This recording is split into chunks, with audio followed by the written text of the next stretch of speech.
सुख माने हुए हैं। संगम त्यजेत मिथुन व्रति नाम मुमुक्षु।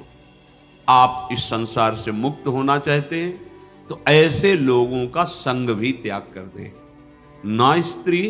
ना स्त्री प्रसंगी मिलत यत तो इदम स्थानम आश्रित्य।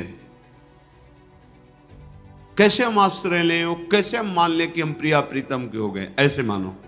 ऐसे चलोगे तो तुम्हारा हृदय स्वीकार कर लेगा।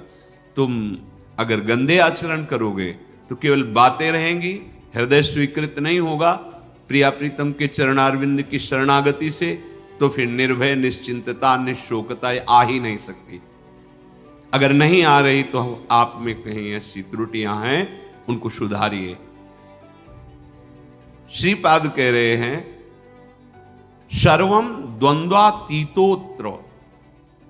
ये जो प्रिया प्रीतम के चरणारविंद की निश्चिंत बेपरवाह करने वाली स्थिति है, ये आती है द्वंद्वातीत होने पर। द्वंद्व, शत्रु मित्र, मान अपमान, निंदा स्तुति, हर्ष शोक, जय पराजय, ये सब द्वंद्व के अंतर्गत आते, जन्म मृत्यु आदि। अगर आप श्री वृंदावन का आश्रय लेकर ये सावधानी करते हैं कि अपने चित्त से चिंतन राधा राधा राधा, कोई पद गाए, वृंदावन की परिक्रमा का चिंतन, यमुना जी का चिंतन, सत्संग का चिंतन, रसिकों का चिंतन, यहां की किसी एक लता को अपने नेत्र में बैठा लो, रोज उसको प्रणाम करो, मन से आलिंगन करो, दर्शन करो, कहीं भी हो, एक लता आपको प्रिया प्रीतम की प्राप्ति करा देगी। वृंदावन की लता सम कोटि कल्प तरुणाई। बड़े भाग्य, अहो भाग्य। बात मान लो, बस सच्ची बताना, आपका चित्त संसार का चिंतन करता है या प्रभु का? सच्ची बताना। अपने तो घर के हैं, ऐसे पूछा, उनका संसार का। तो हम कहा हम खोपड़ी के बल खड़े होकर समझाएं तो भी समझ में नहीं आएगा आपके। क्यों नहीं समझ में आएगा? चित्त का चिंतन संसार का हो रहा है तो भगवान को कैसे जान जाओगे? संसार के चिंतन से रहित जो चित्त होता है उसको जानना नहीं पड़ता, भगवान खुद परिचय दे देते हैं। सोई जाने जेहि देहु जनाई।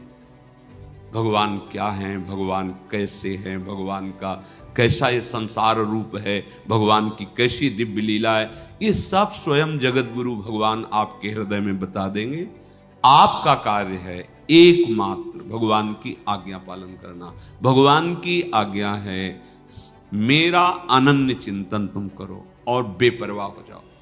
जो तुम्हें कर्तव्य कर्म मिला उसे करो और मेरा नाम जप करो, अनन्य चिंतन करो। मैं योगक्षेम देख लूंगा, मैं तुम्हें संसार समुद्र से पार कर दूंगा, मैं तुम्हारे सारे पाप नष्ट कर दूं। ये भगवान के वचन है। आप ऐसे वृंदावन की एक लता का चिंतन करने से भगवत प्राप्ति हो जाएगी। आप करो, देखो तो। ये लता जानते हो, बड़े बड़े परमहंसों के द्वारा वंदनीय पूज्य जो प्रेम रस में डूबे हुए महापुरुष, वो श्री जी की सेवा के लिए यहाँ खगमृग पशु पंछी लता बने हुए, मलिन नेत्र है इसलिए हम नहीं जान पा रहे। द्वंद्वातीतोत्र, बिना द्वंद्वातीत स्थिति हुए आप प्रभु के आनंद को नहीं प्राप्त हो सकते। अनुकूल मिला तो हर्षित हो गए, प्रतिकूल हुआ तो शोकित हो गए, जय हुई तो ढोल बज रहे, पराजय हुई तो निराश हो। एक वो स्थिति है। भगवदानंद जानने के लिए पहले द्वंद्वातीत होना अनिवार्य है। निर्द्वंदो भवति, ये भगवत चिंतन परायण अंतःकरण में ही ये भागवतिक तत्व का अनुभव होता है। जैसे निर्मल जल, शांत जल तो नीचे की वस्तु दिखाई देती है, ऐसे ही जो आत्म तत्व से प्रकाशित हो रहा है अंतःकरण, उसी के बल से आप वहां तक दृष्टि पहुंच जाएगी जो अपना स्वरूप है, जो मैं है। अध्यात्म को बातों से नहीं जाना जाता। निरंतर चित्त की स्थिति को जहां जानना है वहां लगाना है। संसार से चित्त हटाए बिना प्रभु को जान नहीं सकते। पक्की बात समझिए। फिर जानना नहीं पड़ेगा, वो तुम्हारे हृदय में बैठे मिलेंगे। जा ही न चाही कबों कछु, क्योंकि चाह ही चिंतन कराती है संसार का। जब कोई चाह ही नहीं, चिंतन ही नहीं संसार का, न सोचती न कांक्षती, तो ब्रह्मभूत हो गए। प्रसन्न आत्मा, अखंड प्रसन्नता जागृत हो गई। कंदादि भीर पर वशई कल्पयन देह वृत्तिम, निरपेक्ष भाव से शरीर से भी रहेंगे, इसकी भी कोई परवाह नहीं। चित्त से तभी चिंतन अखंड बनेगा। देह चिंतन, देह के निर्वाह का चिंतन, आराध्य देव पर जो हमें उपासना या कर्म कर्तव्य मिला है उसे दृढ़ता पूर्वक करते हुए भगवत स्मरण परायण, जो मिल जाए भगवत इच्छा से देह पालन हेतु, वो वस्त्र, वो भोजन, विलासिता का भाव अंदर नहीं होना चाहिए, जैसे प्रभु रखे। तो अत्युज्वल भाव आपके हृदय में प्रकाशित हो जाएगा। एक एक शब्द समझो। अगर आप ऐसे चलोगे तो भावे नात्युज्वले नात्मनि मधुरतरे न्यस्य राधा पदाब्ज, जिसकी चाह है वो बात बन गई। कैसे बनेगी? किसी भी स्त्री की तरफ काम भाव से मत देखो, चरणों की तरफ देखो, निकल जाओ। ज्यादा मनमानी करोगे तो ये जीवन व्यर्थ चला जाएगा। ऐसे लोगों की संगोष्ठी में मत बैठो जो वासना को जगाते हैं और वासना को बढ़ाते हैं। सीधा वृंदावन का आश्रय लेकर रसिकों की बताई पद्धति से उपासना, तो अपने आप द्वंद्वातीत होते चले जाएंगे। क्योंकि उपासना आपको सहनशीलता प्रदान करेगी। सहनशील व्यथित नहीं होता। बहुत संपत्ति आ जाए तो भी उदासीन रहता है। जाना है यार, कुछ नहीं जाएगा, क्यों फूल रहे हो? सब कुछ नष्ट हो गया, जाना है, क्यों शोक कर रहे हो? क्यों भूल रहे हो? अपने पास तो अक्षुण्ण संपत्ति है, अविनाशी सी श्यामा श्याम, क्यों शोक करते हो? यहां सब कुछ जाना है। इतना सुंदर विवेक रहता है कि वो सहनशील महात्मा द्वंद्वातीत हो जाता है। चाहे कोई गृहस्थ में हो, चाहे विरक्त में हो। महात्मा एक स्थिति है का नाम है। जो महात्मा है वो एक स्थिति है। साधुता एक स्थिति का नाम है। जैसे प्रधानमंत्री एक पद है, ऐसे साधुता एक स्थिति का नाम है। वेश मात्र को नहीं, स्थिति। जहां कहीं साधु का वर्णन होगा वहां लक्षणों का वर्णन, स्थिति का वर्णन पाया गया है। ये तो आचार्य परंपरा से वेश दिया गया है। वेश है, स्थिति नहीं तो अधूरा। बिन विवेक वैराग भक्ति बिन सत्य नये को मानो, भगवत विमुख कपट चतुराई सो पाखंड जानो, भगवत ऋषि जी महाराज कह रहे। अगर वेश है और उद्देश्य भी पक्का है तो सोने में सुगंध मानो। फिर क्या कहना है? फिर तो सतरति सा लोकांतार्यति मम भक्ति युक्तो भुवनम पुनात। लोक के लोक पावन करने की सामर्थ्य महात्मा रखता है। हम देह को बहुत दुलार करते हैं, इसी के भरण पोषण में, इसी की चिंता में। देख लो, आप देखो, इसी की चिंता में, इसी के भोगों में, इसी के संग्रह में, तभी हम द्वंद्वों पर विजय प्राप्त नहीं कर पाते। यदि हम भगवत चिंतन परायण हों तो इतना सुंदर विवेक जागृत हो जाता है। हर द्वंद्व में वो सम रहता है। स्तुति में, प्रशंसा में, निंदा में, अपमान में, चाहे जैसी परिस्थिति हो, इतना सुंदर विवेक रहता है। वो अपने को बचा लेता है, उसमें फंसने नहीं देता। तो क्या स्थिति आती है? ऐसे उपासक बोले अत्युज्वल, मधुर से मधुर चित्त में श्री राधा चरणारविंद का प्रकाश, ये परम लाभ। यत पाद पद्म नक्षचंद्र मणिच्छटाया, ऐसी अद्भुत छटा प्रेम की विकलता आ जाए तो द्वंद्वम वृंदावनांतर्गमय दिन निशा नित्य तन्नाम जापी। आहा, श्रीपाद कह रहे हैं यदि आप, अब देखो जो ऊपर बताया कि इस पर आपको सावधान रहना है, तो इस पर हमारे पास बल नहीं है कि हम रोक सके।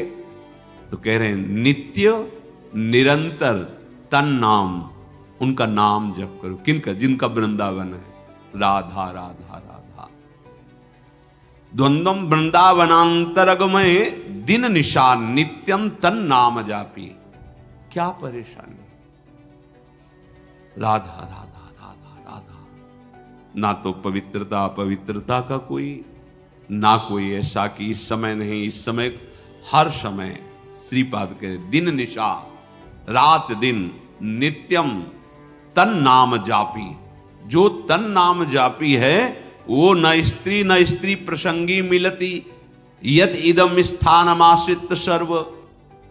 वो साध्य साधन से, वो काल के भय से, तीनों तापों के भय से, पाप पुण्य के बंधन से, हृदय के अंधकार का नाश करके दिव्य ज्ञान प्रकाशित, समस्त द्वंद्वों पर विजय, ये सब प्राप्त हो जाता है।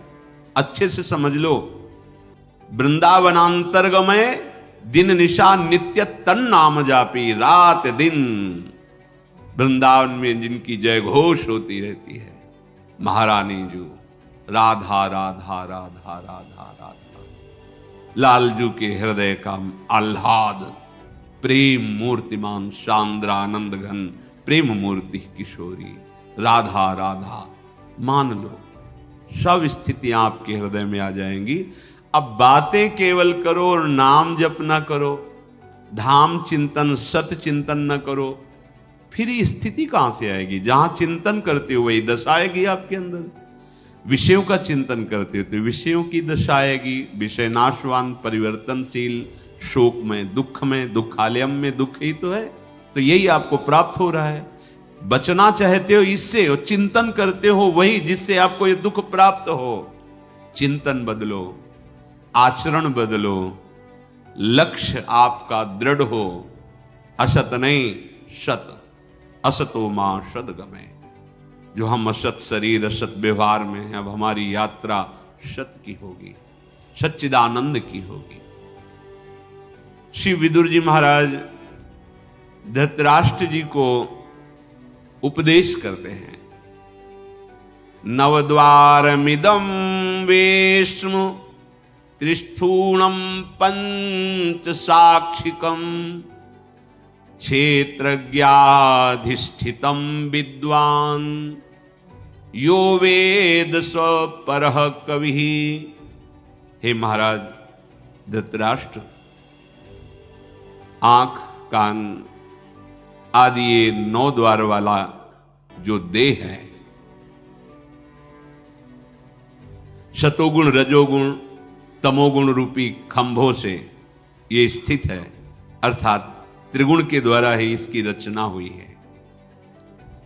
5 ज्ञानेंद्रियां विषयों को भोगने वाली हैं, परिचय कराने वाली। आत्मा राजा की तरह विराजमान है। इस महल में 9 द्वार वाले राजा की तरह आत्मा विराजमान है। अब मंत्री बड़े बेईमान हो गए, गलत सलाह देने लगे। बुद्धि मन ये मंत्रणा का परिकर है। जैसे राजा को लुभायमान करके दस्तखत करवा ले, ऐसे मन बुद्धि हमको बार बार ये भोग लो, ये देख लो, ये खा लो, ये सूंघ लो, ये ऐसा करो, ऐसा करो, बड़ा सुख मिलेगा। हम राजी होते चले गए और हम फंस गए। अब अपने आप से अपने आप का उद्धार करो, भगवान जो कह रहे हैं। अब होश में हो जाओ, तुम्हारे सलाहकार गलत हैं। जांच कैसे करें?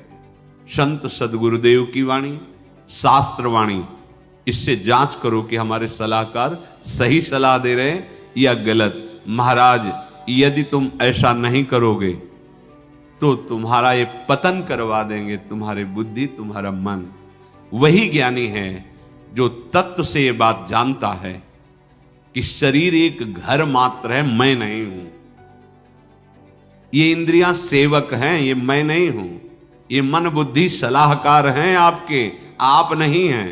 पर आप कभी ऐसा नहीं देखते।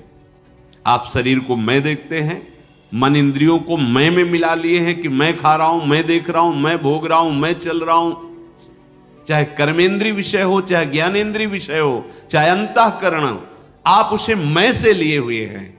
तो वही ज्ञानी है जो इस बात को तत्व से जानता है। विदुर जी महाराज कह रहे हैं, जो कोई भी नशा करेगा, मत्तः, शराब पीना, गांजा पीना आदि आदि जो ये नशे हैं, नहीं भाई, देखो भगवान का प्रसाद जिसे कहा जाता है, उस सर्व दुखों का हरण करने वाला है। और भगवान का प्रसाद, भगवान का नाम, भगवान का उच्छिष्ट प्रसाद, जो हमारे हृदय के पापों का नाश करके प्रसन्नता प्रदान, प्रसादे सर्व दुखा नाम हा निरस्यो हो जाए। प्रसाद का मतलब ये नशा नहीं है। जो करते हो हम प्रणाम करते हैं, पर हमारा शास्त्र कहीं ऐसा किसी भी उपासना में किसी भी उपासक को आदेश नहीं करता। सिद्ध पुरुषों की बात अलग है। जैसे भगवान शिव हलाहल जहर पिए, तुम एक बूंद पियो मर जाओगे। एक महात्मा थे, 10 तोला संख्या रोज खाते थे। पूज्यपाद उड़िया बाबा ने सुना उनका, ऐसा कैसे हो सकता है? अरे 1 तोला में 10-5 मर जाए, फिर 10 तोला। बोले महाराज झूठ बात नहीं, वो रोज शाम के 4 बजे पाते। बाबा गए उनके यहां तो पूछा, तो उन्होंने मुस्कुरा के कहा, हाँ पाते। 10 तोला संख्या आप कैसे पा जाते? बोले शाम के 4 बजे बैठना, सिलबट्टा में डाला धतूरा संख्या जहर, पीसा, खप्पर में धोया, पी गए। बोले हमारा रोज का आहार है ये। हमें महापुरुषों का वही अनुकरण करना है जो उनके उपदेश से मिलता हो। कोई भी नशा, यहां देखो धर्मराज के साक्षात स्वरूप है, कोई भी नशा करने वाला तत्वबोध को प्राप्त नहीं होता। जो तत्वबोध को प्राप्त हो गया है उसके ऊपर कोई नियम नहीं है। जैसे आद्य गुरु भगवान शंकराचार्य जी आगे जा रहे थे, पीछे शिष्यजन जा रहे थे। पता नहीं क्या भाव आया, मछलियां उठाई, ऐसे बिक रही, ऐसे उठाए वो खा लिया। जब देखा गुरुजी ने खा लिया तो 4 शिष्यों ने नहीं खाया और शेष ने। आगे जा रहे थे तो भ्रमण ही करते थे, तो कांच गलाया जा रहा था, खप्पर में खोलता हुआ कांच ले पी गए। जिन्होंने नहीं पिया तो वहां भी नहीं पिए। जो पिए थे, वो जो मछली पाए थे, उनसे कहा पियो। कांच कैसे पिएंगे, मर जाएंगे, तो मछली क्यों खा ली? जो नहीं खाए थे उनसे कहा आपने क्यों नहीं खाया जब हमने खाया? तो उनका प्रभु आपने आदेश नहीं किया। ठीक, आपने क्यों पा लिया? बोले आपने पाया तो हम पी तो रहे हैं, गलाया हुआ कांच पी रहे, आप पिए। ऐसे किया तो जीवित मछलियां निकल पड़ी, सिद्ध योगी प्रवाहित कर दिया नदी। आप वो तो लीवर में जाकर पचने लगी।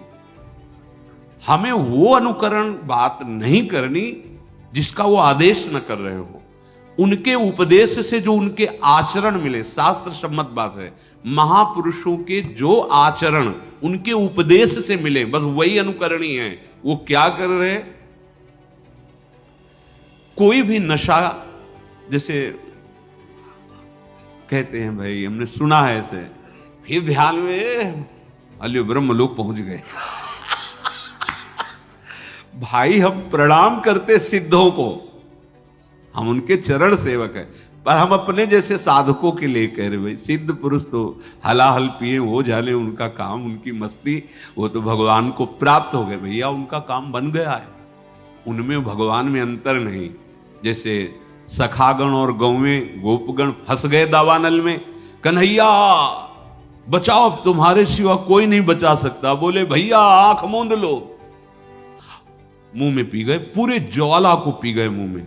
एक कोयला लाल लाल रखो मुंह में, अभी रख पाओगे? नहीं, भगवान के मुख से साक्षात अग्नि का प्रादुर्भाव हुआ है। भगवान उसी जगह उसको रोक ले, आओ अपने स्थान पे आ जाओ, भगवान ही तो सर्व रूपों में। तो जो भगवान को प्राप्त महापुरुष हैं उनमें और भगवान में अंतर नहीं, ब्रह्मविद ब्रह्मवि भवत। अब उनके ऊपर आप ही ऐसे नहीं कर सकते कि ये खा रहे हैं, बड़े सिद्ध महापुरुष थे। तो जहां भिक्षा नहीं लेनी चाहिए वहां से निकले, रोटी बन रही थी, ला रहे रोटी, तो डर गए महाराज जी, अरे ला इसमें रोटी लिया, कहा इसमें कहीं वो है जो उन्होंने सब है कुछ, ब्रह्मार्पणम ब्रह्म भगवद अर्पण कर। लेकिन वो आचरण हमारे लिए जो आदेश करे वही अनुकरणीय नहीं है। महापुरुष जो आचरण कर रहे हैं वो आचरण उनके उपदेश से मिलता है कि नहीं? अगर नहीं मिलता तो हम प्रणाम करते हैं, वो हम कर नहीं सकते। कोई भी नशा साधक को, हम सिद्धों के लिए नहीं कहते हैं, कोई भी नशा खा करके आप भगवत तत्व का चिंतन, भगवत बोध नहीं प्राप्त कर सकते। सबसे बड़ी कमी, आपको उस नशे में सुख लग रहा है क्योंकि बुद्धि शिथिल होती है, तो आपको लग रहा है बड़ा आनंद आ रहा है। आपको भजन से सिद्धि प्राप्त करनी है, भजन से इंद्रियों को शिथिल कर देना है, भजन से मन को निसंकल्प कर देना है, भजन के सिवा कोई चाह नहीं रह जाए। अगर आप 4 बजे भांग पाते हो ना, फिर आप देखिएगा 4 बजे केवल भांग ही का ध्यान होगा, सब ध्यान हट जाएगा, लगेगा कि कैसे मिले, कैसे। कोई भी नशा नहीं, भगवत प्राप्ति हमारा लक्ष्य है, इसलिए कोई नशा नहीं। जब तक तन्मयता भजन की, जीवन की सार्थकता क्या रही। और सच्ची बात, जो हमारा मन मलिन है, जब उसे भगवत चिंतन में लगाते हैं तो एक जलन पैदा होती, आग।